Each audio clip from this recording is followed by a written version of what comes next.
his early life, except that in 1948 he joined the Black Muslim movement and adopted the last name X, which he maintains today.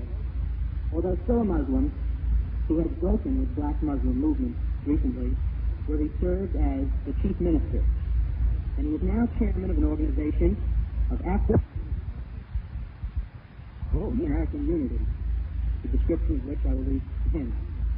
He now prefers to be known as Brother Malcolm when he is speaking in a religious capacity, but Malcolm X when he's speaking in a political capacity. The New York Times reported not too long ago that Malcolm X was the second most sought-after speaker on colleges and university campuses. The first was Barry Goldwater. I introduce this evening's speaker, Mr. Malcolm X.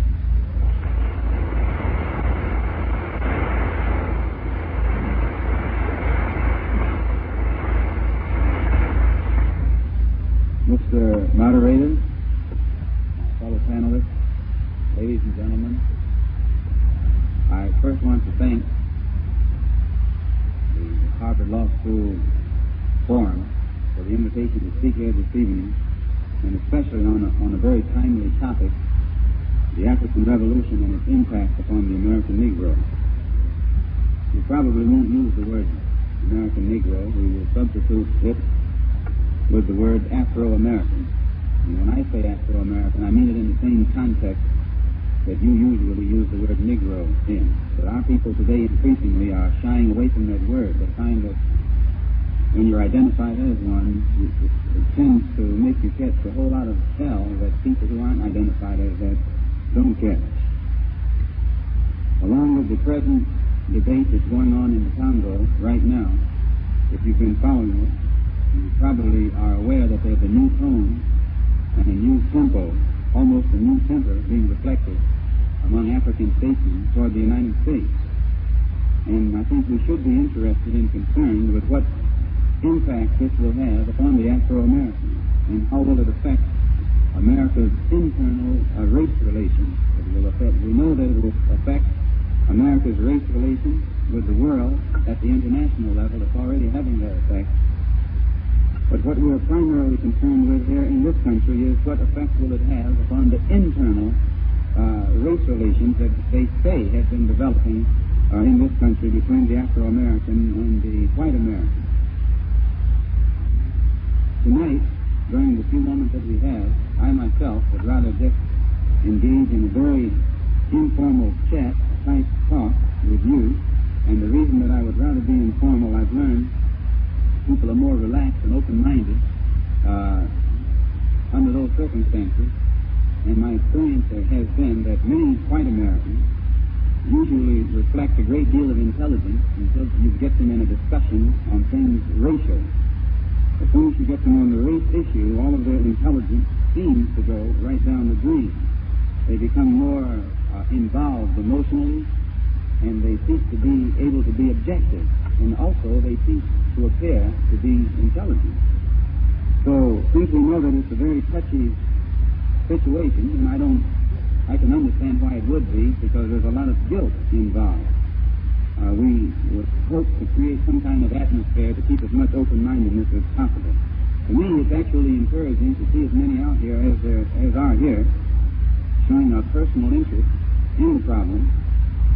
Myself, I believe the best advice that can be given to anybody today, especially students, is to try and always go places and see things for yourself and hear people for yourself, so that you can think for yourself and judge for yourself. If you sit around and let others tell you how to think based upon what they've seen and what they've heard, find that you will always be misjudging many situations and many people. And the time that we're living in nowadays, it's very important to make a sound judgment. And the best judgment you can make is for yourself. Because that's what you make and what you've seen and what you've heard with your own eyes and with your own ears. When you let yourself be influenced by images that have been created by others, you find that oftentimes the one who creates those images can use that image to mislead you, confuse you, and misuse you by misleading you. A good example, a couple of weeks ago, about a month ago, I was on a plane between Algiers and Geneva, and there were a couple of Americans, white, one male and one female sitting to my right. We were all in the same row. And we had a nice conversation going for about 35 or 40 minutes. And finally, this lady, she looked at my briefcase and she said, I would like to ask you a personal question. Well, I knew it was coming. She said, what kind of last name could you have that begins with X?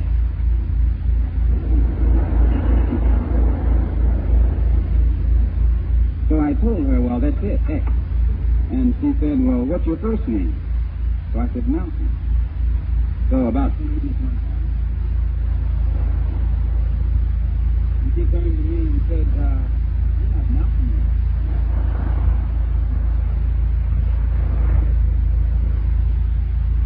You see, we had had a nice conversation going. Just three human beings. And as soon as, but she couldn't believe that I was the one that she had heard about because she was looking for the image that had been created by the press. And she said so. She said, I just wouldn't have believed that you were that man. So I had another similar experience last week in Oxford, at the Oxford Union. We had a debate, and before the debate, several students had dinner together. And there was one girl student that looked kind of cross-eyed, goggle-eyed, and otherwise. And finally, she just told me that she wanted to ask me a question. She said that, I found out she was conservative too, by the way, whatever that is.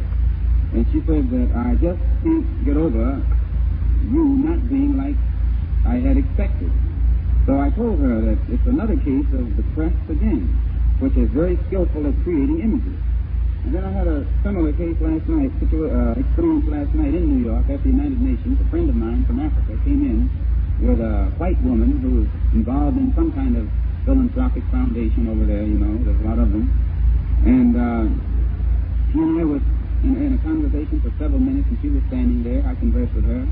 She was in and out of it. And finally, I heard her whisper to someone off to the side. She didn't think I was listening. She said, she actually said this. He doesn't look so wild, you know.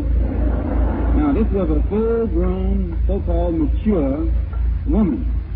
But it shows the extent to which the press can create images and have people looking for one thing and actually miss the boat because they're looking for the wrong thing. They were looking for horns. And by horns, I mean, they were looking for a man whom they expect to hear say, we should kill all the white people. As if you could kill all the white people.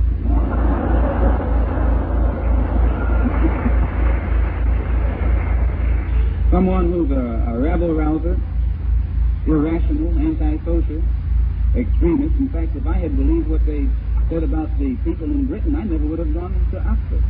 I would have let it slide. And when I got there, I didn't go by what I had read about them. When I got there, I found out that they were quite human, likable, some of them. They weren't what I had expected. And I only take time to mention that tonight because, in my opinion, one of the sciences that is being used today and misused today is this science of image making. The power structure uses it. They use it at the local level, they use it at the national level, and they use it at the international level. And oftentimes when you and I think that we've come to a conclusion on our own, the conclusion we've come to is something that someone else has invented for us by the images that they've created. So I can speak briefly concerning my own stand. I'm a Muslim. Now, if something is wrong with that, we can get rid of it. I'm a Muslim, which only means that I believe in the religion of Islam. I believe in Allah. Same God probably that many of you would believe in if you knew more about it.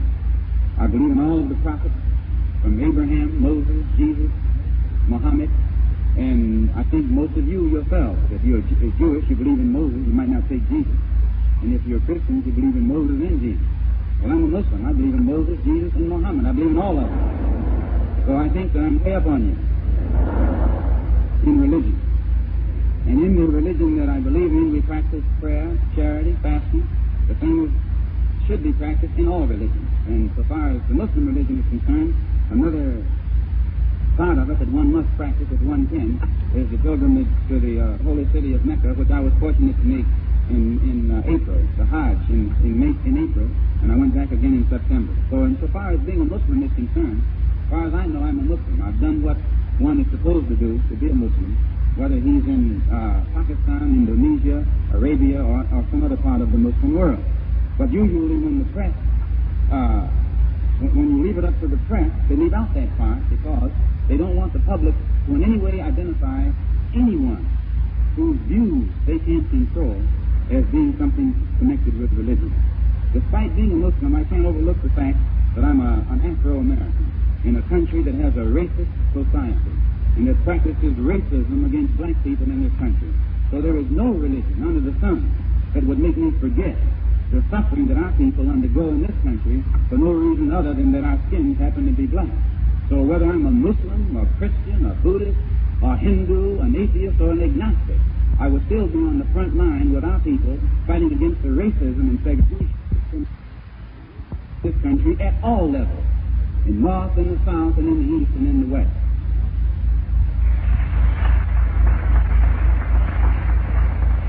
I believe in the brotherhood of all men, but I don't believe in wasting brotherhood on anybody who doesn't want to practice brotherhood with me.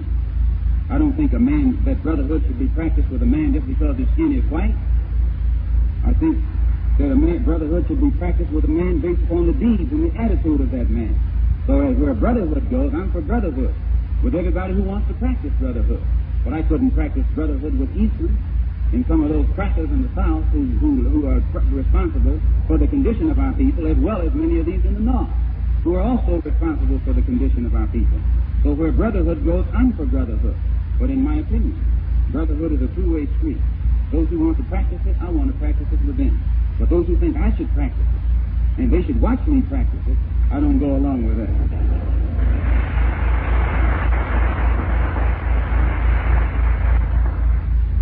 As a Muslim, I'm against every form of racism, not only as a Muslim, as a human being. I'm against every form of racism and segregation, and will unite with anybody who is genuinely involved in a struggle against racism and discrimination. But I don't go for these mediocre efforts, these pronouncements, and then mediocre efforts against racism and discrimination. We don't want to get involved in that. I think that racism is a crime, that it's criminal, and that our people in this country are the chief victims of that crime. And as far as I'm concerned, when a racist comes to practices racism against me, I intend to fight him, not nonviolently. I think that I am justified, and any black man is justified, in fighting in any means necessary, by any means necessary, against anyone who comes to inflict him with any kind of brutal harm whatsoever. And I think that that kind of thinking is increasing among our people in this country, whether people want to hear it or not. You can give out all the peace prizes on earth. That's not going to make the people who are at peace be at peace.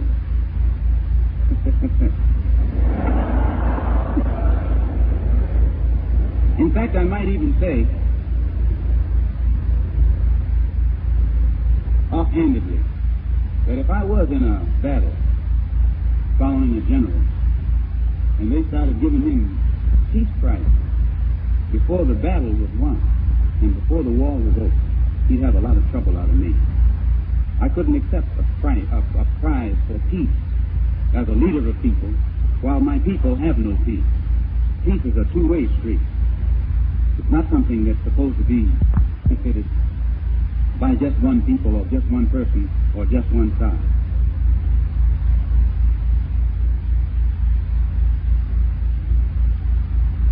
The press in this country is used and has been used very skillfully to create images. And in creating these images, it actually misleads people, confuses people, to the point where though we here in America live in a racist society, we're the victims of racism, we're the victims of segregation, we're the victims of these injustices, but when we cry out against these injustices in an uncompromising language, we are the ones who are called racists, and we are the ones who are called extremists, and we are the ones who are called for no reason other than the fact that we take an uncompromising stand against racism. They call us racist. Or because we take an uncompromising stand against segregationists, they call us segregationists. This is the press that does this. So that when we start crying out against the crime, instead of people looking at us as victims of the crime who are reacting to the crime, they see us in the image that the press has created, as racists who have no justification whatsoever for reflecting the type of attitude that we do. And this press is used very skillfully at the local level by the police. It's used at the national level by the FBI. is used at the international level by the CIA for doing nothing other than creating images that will justify at the local level whatever the police want to do to their victims, or at the national level whatever the FBI wants to do to its victims, or at the international level whatever the CIA wants to do to its victims. They create the victim in the image of an extremist. And once the victim is projected in the image of an extremist, then everything the victim does, even to defend itself from other people's extremism, is an act of extremism. They create the victim in the image of someone who's violent, and then when the victim is doing something, is struggling vigorously to protect itself from the violence of others, the victim is made to appear in the image of a criminal itself, and the criminal is projected in the image of someone who's the victim. The press does this, and the people in this country especially are victimized by it more so than any place on this earth. They create images for the power structure. And in a nutshell, they make the criminal look like the victim, and the victim look like the criminal. The recent situation in the Congo is one of the best examples of it. The headlines that were used and the manner in which they were used are a good example of how the press is used by the power structure to mislead the public, just by creating images in the wrong way. In the Congo, they had planes bombing Congolese villages. Now, the Congolese have no air force. They have no defense against an air force. Yet American people have read in the paper where American trained anti-Castro Cuban pilots are bombing the rebel stronghold, meaning that these pilots are dropping bombs on African villages in which are women, children, and babies. But because they very shrewdly put that tag, American trained, this gives it legality. Anti-Castro Cuban, that gives it legality. Because they're against Castro, whatever they do is all right. Because they're American trained, whatever they do is all right. Despite the fact that what they're doing is dropping bombs on villages that know nothing about a defense against bombing, and blowing black women and black children and black babies as well as black men to bits. But they get away with it because they've been given a holier-than-thou image with the American labor or the anti-Castro labor. This is the press that does this. And it's criminal. But the criminal here is made to look like the victim. And you let them get away with it because the victim has been made to look like the criminal with shrewd press maneuvering. But one cannot deny that the planes are American and the bombs are American, and they're being escorted by American paratroopers and flown by Cubans who have been trained by Americans to drop bombs, which is mass murder.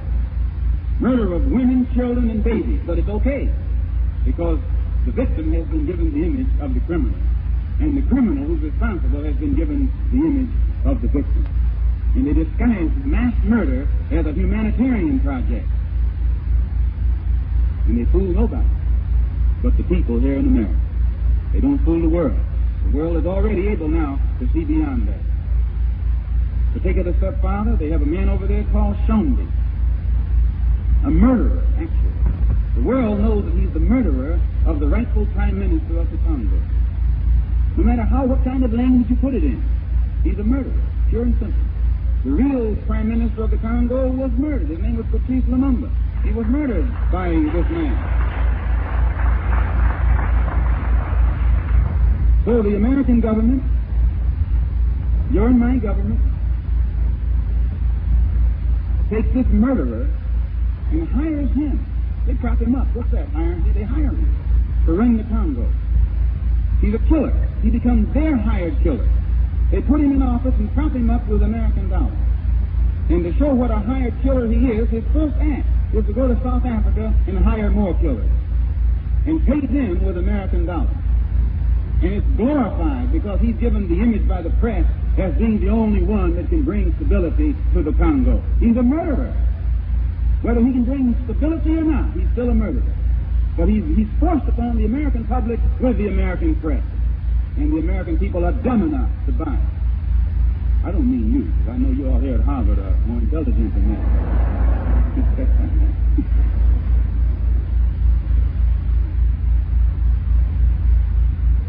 this is condoned only because, again, the press projects this operation as a humanitarian project.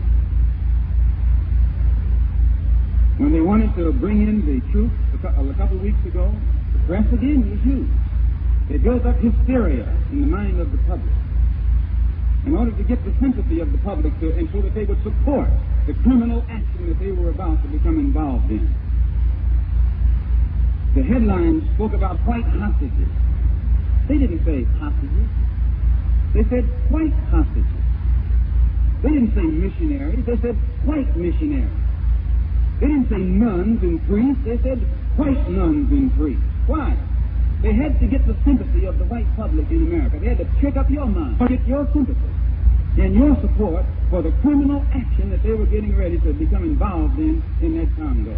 And they tricked, as I say, not you, but the general American public came out with no outcry. But when you read the press, I think you'd have to agree. It would be easy for one to get the impression that Americans consider white lives to be more valuable than black lives. Americans consider 40 white lives more valuable than 4,000 black lives.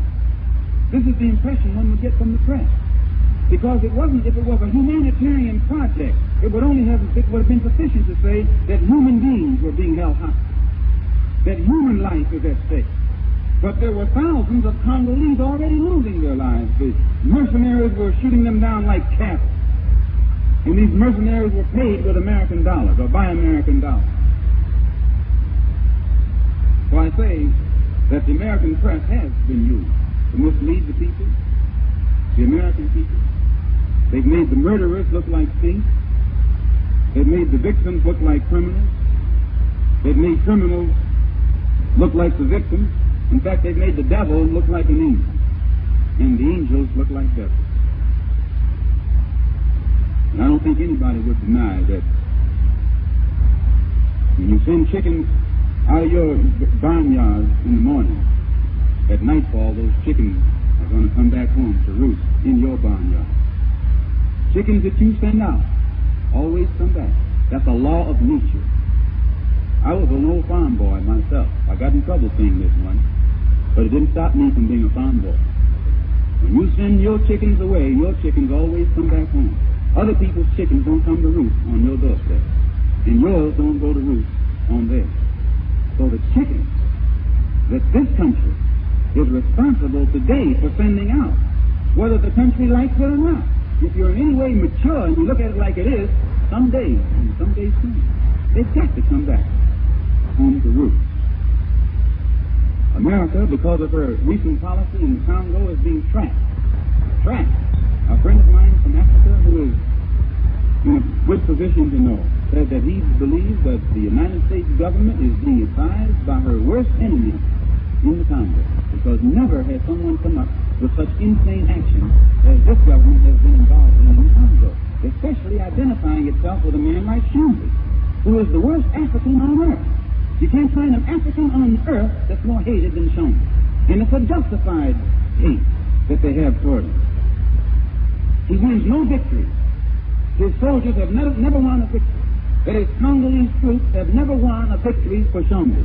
Every victory that Shumbi has received has been victories that have been won for him by white mercenaries who are hired to kill for him. But the Africans in the Congo who win don't win for the Leopoldville government. They win for the Stanleyville government. Every victory that has been brought about by sheer Congolese soldiery has been brought about for the Stanleyville government because they're fighting for themselves. But the victories for Shumbi are only by outsiders, which only means that the only way you can keep him is keep propping him up. And you got to send more white soldiers and more white soldiers and more white soldiers. And the Congo is too big for that many white people to get bogged down in. And it's hot. And it's an uncomfortable place for you. And if the government doesn't realize this soon, I think you'll find that the American troops will be bogged down in a worse situation in the Congo than they are presently bogged down in South Vietnam over there in Asia. And as an American, at least that's what they told me I was, I'm concerned. I wouldn't like to see our good country get bogged down in the Congo. Shambi himself will never be acceptable to the Congolese people. He'll never be acceptable to the African people. And any African government that supports Shambi will be overturned by the people of that country. There is no African leader in any country that would have the audacity to stand up and support a man like Shambi and not be writing his own doom on the wall. Because the African people are the ones who won't accept a man like Shambi, and the only way you can get an African government to endorse Shambi is to give that African government some American dollars.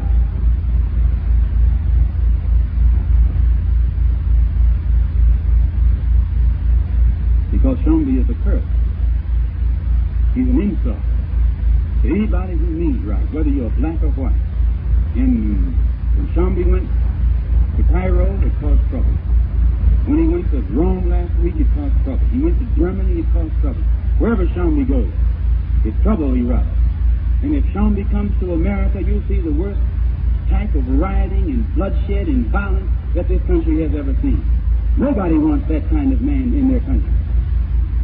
And you can't find any Afro-Americans who would go along with any kind of governmental policy as is being practiced in the Congo right now. It is an insult for black people in this country to vote for a man like Johnson, 97%. And his first act is to send mercenaries and paratroopers into the Belgian Congo, where they said they kidnapped us from 400 years ago.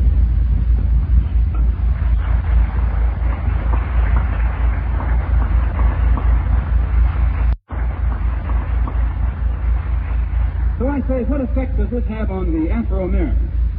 And what effect will it have on the relationship, the race relationship between Afro-Americans and white Americans in this country? When you pick up the paper, you see the debate that's going on in the UN right now. The Africans, in the most uncompromising language, have been heaping hot fire upon America as a racist and a neo-imperialist, neo-colonialist power par excellence. And they have never used this language in condemning the United States before. They've never named the United States. But they are beginning to tie, for the first time, the criminal acts that are being practiced by racism in the Congo with the actions in Mississippi and Alabama and other places. And they're pointed out that the white people in America, at least the government, but when I say this, I don't mean all white people, but most of them, the government itself has shown just as much disregard for lives wrapped in black skin in the Congo as it shows for lives wrapped in black skin in Mississippi, Alabama, and other places in this country. So when the Africans begin to identify their problem with our problem, and we begin to identify our problem with their problem, what effect will this have upon what is called improving race relations between white and black in this country? Many people will tell you that the black man in this country doesn't identify with Africa, and I hear many white people who try and make themselves believe that. Before 1959, many of us didn't. But before 1959, the image of Africa was created by an enemy of Africa. Africans weren't in a position to create and project their own image. The image was created by the colonial powers from Europe. In other words, it was the Europeans that created the image of Africa and projected the image of Africa and the Africans throughout the world. And the image that the Europeans created of Africa was negative. It was created and projected as a jungle, a wild place, where the people were cannibals and naked and savage, and that the countryside was overrun with dangerous animals. The image of Africa and the African was made hateful. It was made so hateful that 22 million Afro-Americans in this country wouldn't identify with it, only because the only image we had of it was something that no one would want to be identified with. And that image was created by an enemy. We didn't realize at that time that in being made to hate Africa and in being made to hate the African, we were being made to hate ourselves. You can't hate your root or the roots of and not hate the tree. You can't hate your origin and not end up hating yourself. And we certainly can't hate Africa and at the same time learn how to love ourselves. And these people knew this. Connect the pulse, the voice, the very life drive that is reflected today in the Africa between white and black in this country. Many people will tell you that the black man in this country doesn't identify with Africa. And I hear many white people who try and make themselves believe that. In 1959, many of us couldn't. But before 1959, the image of Africa was created by an enemy of Africa. Africans weren't in a position to create and project their own image. The image was created by the colonial powers from Europe. In other words, it was the Europeans that created the image of Africa and projected the image of Africa and the Africans throughout the world. And the image that the Europeans created of Africa was negative. It was created and projected as a jungle, a wild place, where the people were cannibals and naked and savage, and that the countryside was overrun with dangerous animals.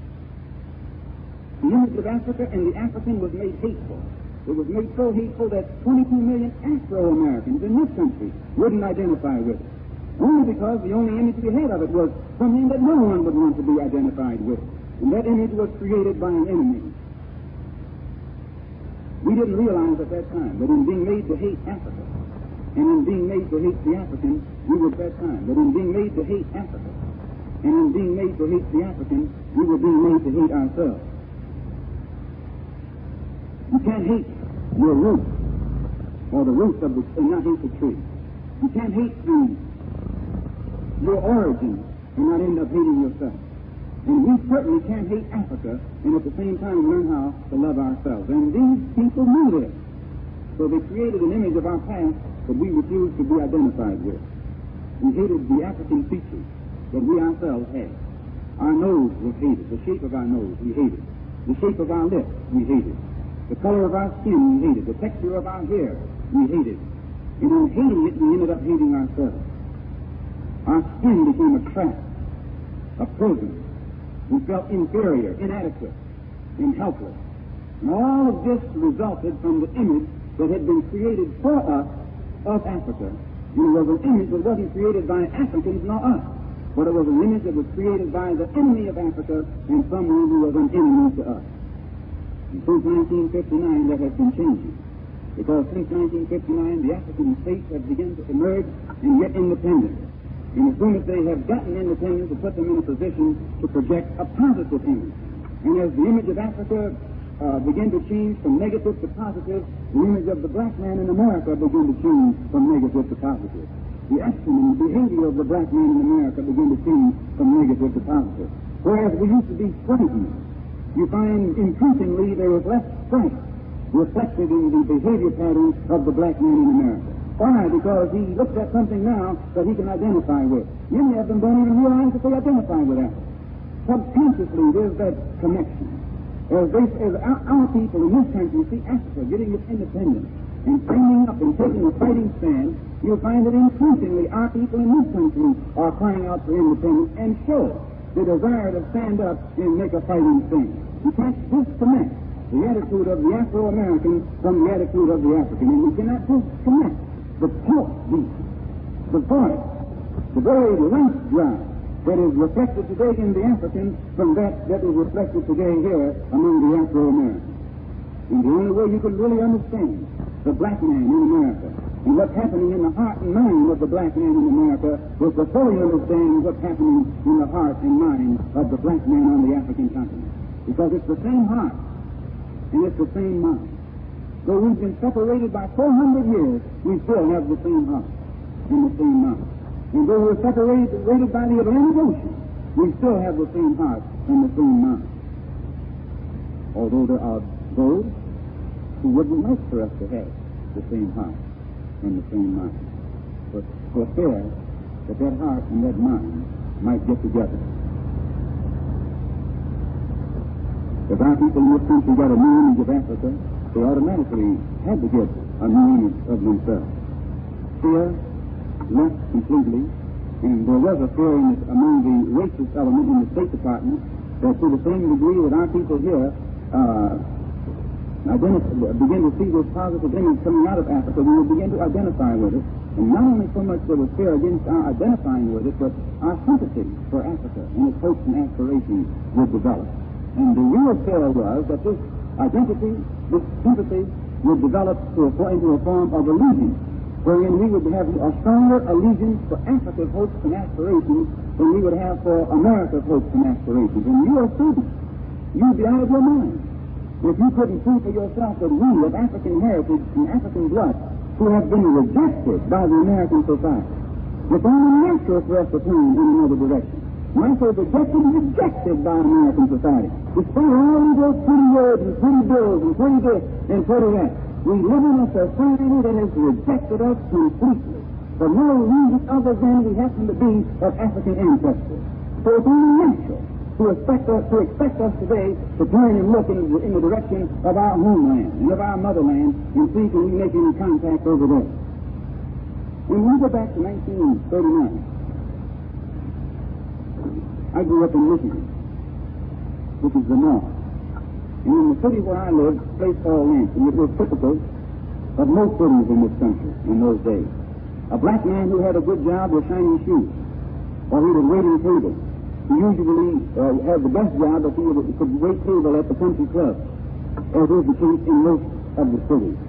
And in those days, if he worked at the State House, not on an executive job or a clerical job, or in some capacity such as that, but if he worked for shining shoes, he was considered a big shot in the town. This was the black man, the Afro-American. He was a waiter. He couldn't even get a job in a factory in those days, and Michigan was a factory state. And it was only when Hitler went on the rampage in 1939, and this country got caught in a manpower shortage, but then the black man was permitted into the factory to get a shot at better jobs. He never was permitted in out of the goodwill of Uncle Sam. He was permitted to step forward only when Uncle Sam had his back to the wall and needed it. And at the time that the war started in 1939 and 40 and 41, a black man in this country couldn't even join the army or the navy. And when they were drafting, they weren't drafting black soldiers. They were only drafting whites. And I think it was well agreed upon and understood that there was a fear. But if you let the black man get in there and get a hold of a gun and learn how to shoot it, you wouldn't have to tell him what the target was.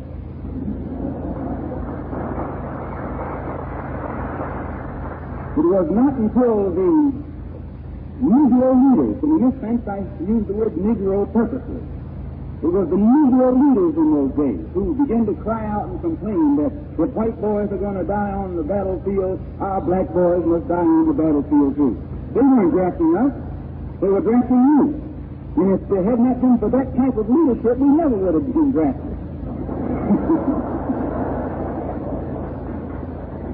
They just wanted to show that we were good enough to die too, although we weren't good enough to join the Army and join the Navy prior to that time. During that period when Hitler and Tojo were on the rampage, the black man was needed in the plant, and for the first time in the history of America, we were given an opportunity on a large scale to get skills, some type of skills in areas that were close to us prior to that. When we got these skills, we were put in a position to make more money. We made more money, we could live in a better neighborhood. When we moved to a better neighborhood, we were able to go to a better school and get a better education. And we this put us in a position to know what we hadn't been getting up to that time. And then we began to cry a little louder than we had ever cried before. But it never was out of Uncle Sam's goodwill. We never made one step forward until world pressure had Uncle Sam on the spot. And when he was on the spot, he let us take a couple of steps forward, and we have never taken any steps forward in this country. Pressure had this country on the spot. It has never been out of any internal sense of morality or legality or humanism. You have been just as cold as an icicle when it comes to the rights of the black man in this country.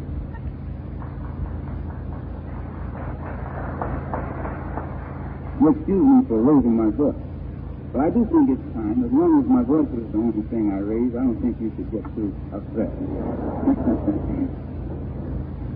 Because we begin to cry a little louder, they had to use a different strategy to handle it. They used a new approach.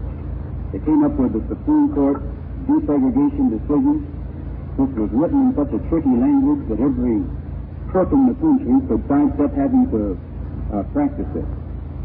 They came up with the Supreme Court desegregation decision 10 years ago. It has been implemented less than 10% in those 10 years. This was a token advancement. Throughout the country, we've been the recipients of tokenism in education, tokenism in housing, tokenism in employment, tokenism in everything. But nowhere in the country during the past few years has the black man been treated as a human being in the same context with other human beings. Always he's been patronized in a very paternalistic way, but never has he been given an opportunity to function as a human being at the same level, in the same context with other human beings. And actually, in one sense, it's our own fault. And we'll get to that later on, in a minute. We have never gotten the real thing. I'll get to it right now. The reason that we never received the real thing is we have not displayed any tendency at any time to do the same thing for ourselves as human beings, to protect our humanity and project our humanity that other human beings will do to protect and project theirs. And I'll clarify what I mean. There is not a white person in America that would sit idly by and let someone do to him what we have been sitting around here letting others do to us. And that white person would mean passive, peaceful, and nonviolent. The day that the black man in this country shows other human beings that we are just as human as they in our reaction to injustice, that we are willing to die just as quickly to protect our lives and our property as you have shown quickness to die to protect your life and your property, only then and only then will our people be recognized and respected as human beings. Because it is inhuman, absolutely subhuman, for a man to let a dog bite him and he not fight back, or let someone club him and he not fight back, or let someone put water hoses on his women, his mother, and his daughter, and his babies, and he not fight back. He's subhuman. The day he becomes a human being, he will react as other human beings react. And nobody in humanity will hold it against him.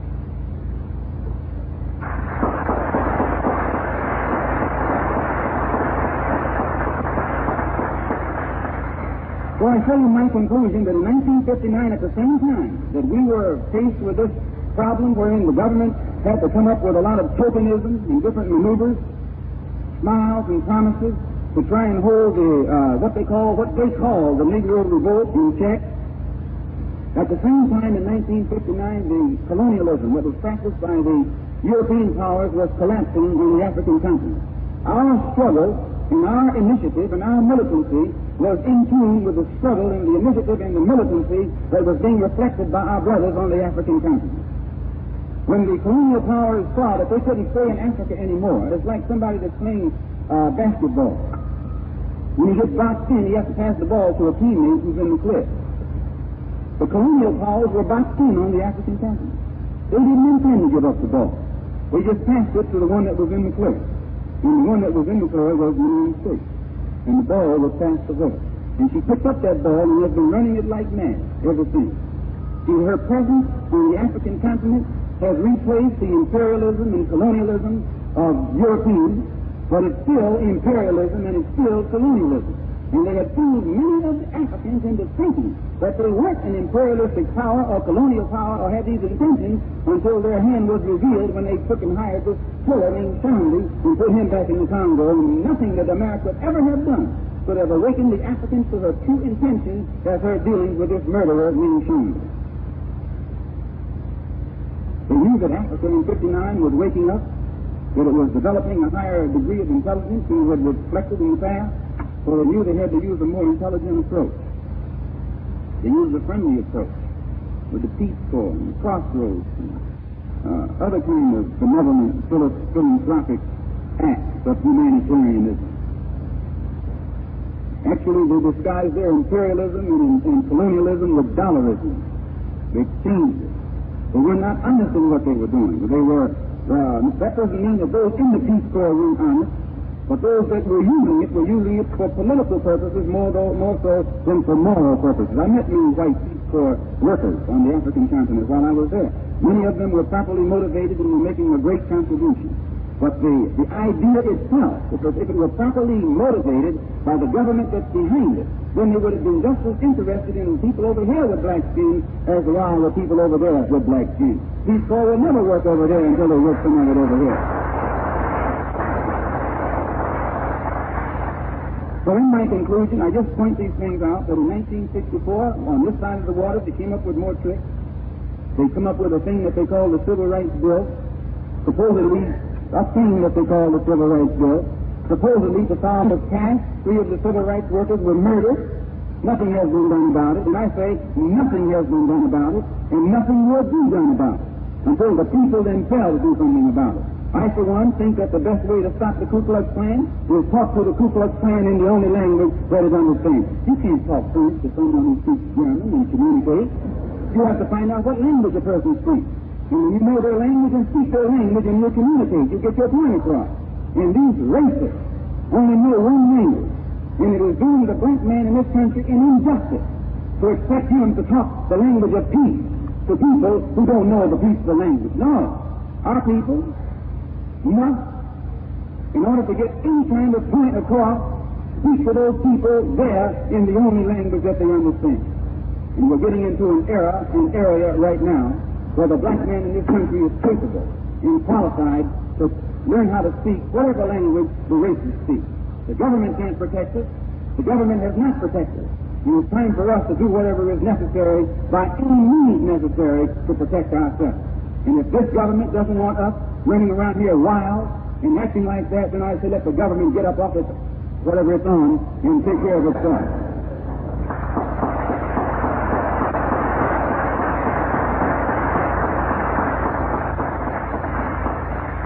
After the passage of the Civil Rights Bill, they killed a Negro educator in Georgia. The killers of this Negro educator were brought into the court and set free. This is a pattern in this country. And I think that white people, actually, and I'm not standing here to condemn all white people. I use the word white people because it's cut short, cut right to the point. White people are actually doing our people an injustice.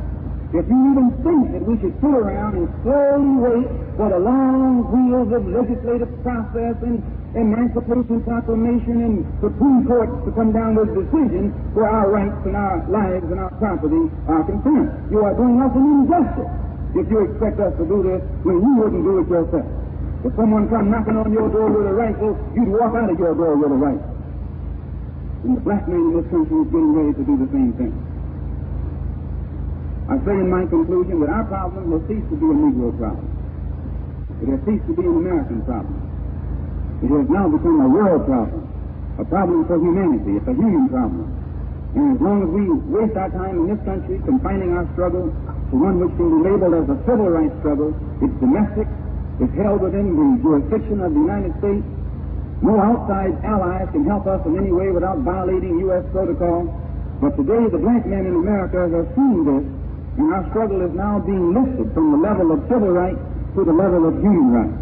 We have a project by which, at the human rights level, our struggle can be brought into the United Nations. And the United States government can be condemned in legal language as being in the same category as South Africa and Portugal and these other racist empires.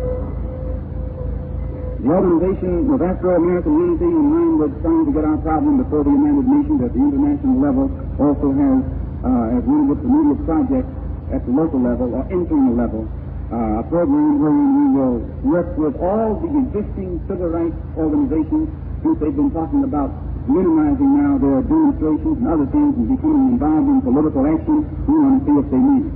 We will become very smooth to make certain that black people in this country are given maximum opportunity to become registered, but we also believe that along with that voter registration should go some voter education, that our people should be educated in the science of politics so that the crooked politicians can exploit us after we put ourselves in a position to become active politically.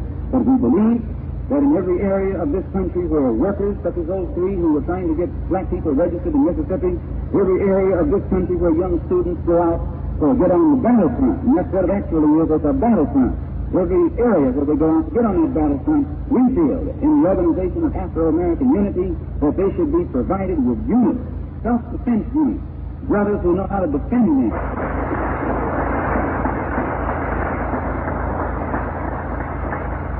We don't believe that we should let civil rights workers be murdered in a government that can't protect civil rights workers. We believe that if the government can't do it, then we should do it. And even in the Christian Bible it says, he that kills with the sword should be killed by the sword. And I'm not against it. I'm for peace. But I believe that any man who's facing death should be able to go to any extent to see that who's trying to kill him doesn't have a chance to do it. We support every civil rights group plan for political action, as long as it doesn't compromise, but we don't believe that we should be the victims any longer. We believe that we should let the world know that bloodshed, we should let the Ku Klux Klan know that bloodshed is a two-way street, that dying is a two-way street, that killing is a two-way street. I say it in as peaceful language as I know how. But there was another man back in history, an old friend of mine that I read about once, named Hamlet. He was concerned in a sense with the same thing that our people are concerned with here in America. And he was contemplating what to do in the words to be or not to be. That was the question. He was trying to figure out whether it was nobler in the mind of man to suffer, peacefully, the slings and arrows of outrageous fortune. And as long as he suffered them, he'd still be suffering. Or whether it was nobler to take up arms and by opposing end them. And I think that his little soliloquy answered itself.